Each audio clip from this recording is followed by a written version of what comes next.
that's why I was gonna come. I was just writing my time down. Something's wrong. Yeah, you were clicking the mic. I know. I could hear you, and I was like, your transponder's working because I have the ADSB, and I was like, okay, I know there's another airplane there. I'm gonna make a lot of radio calls because I can't see him. Right. And I was like. And I was coming from the.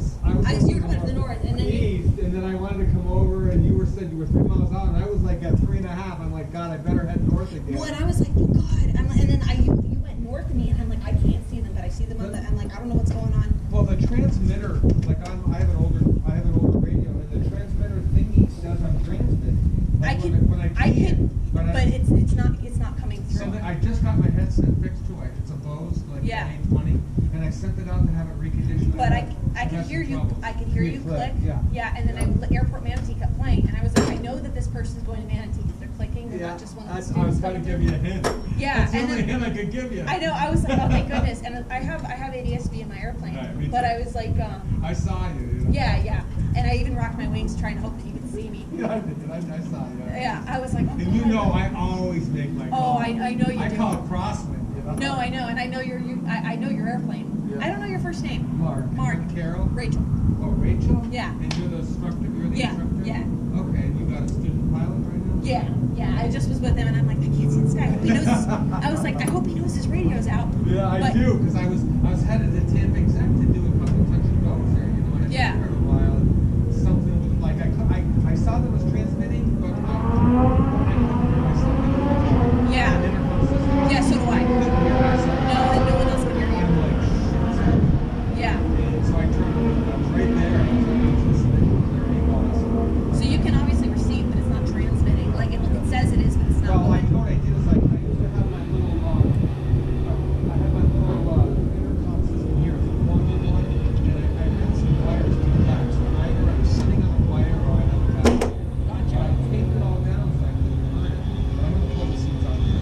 All right. Well, I just wanted to let you know. I always keep track of all my hours. Oh, I do too. I gotta get back to him, but I just wanted to let you know. Yes, ma'am.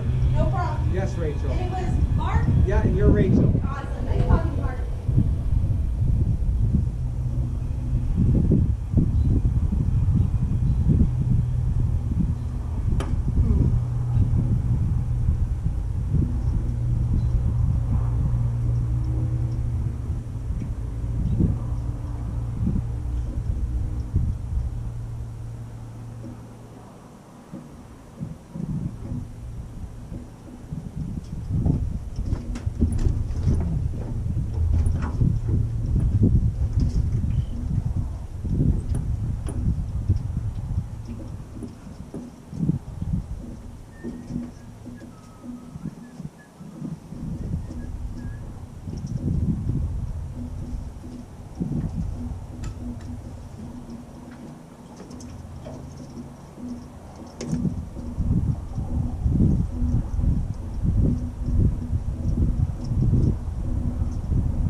transmitting, so I gotta figure out why.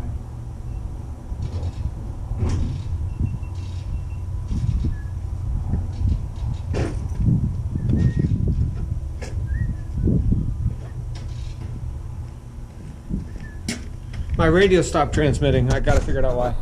February 5th around 2:12. Check the oil, full oil. I just put fuel in the tanks, lots of fuel, actually full fuel.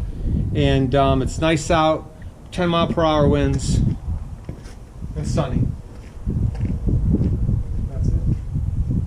So let me get the fly in and I'll text you when I get back. Don't you have FaceTime? Oh, you don't have FaceTime? No, it's all right. It's all right. What gum? Oh, for the cigarettes? Has it? I don't know. I mean, you can Google it.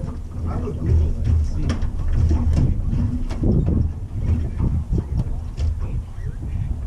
Yeah, oh, I'm sure. I don't know. I don't think we can get hooked on it. Maybe. Really? Yeah, but I think you just I think what you do is you just do less and less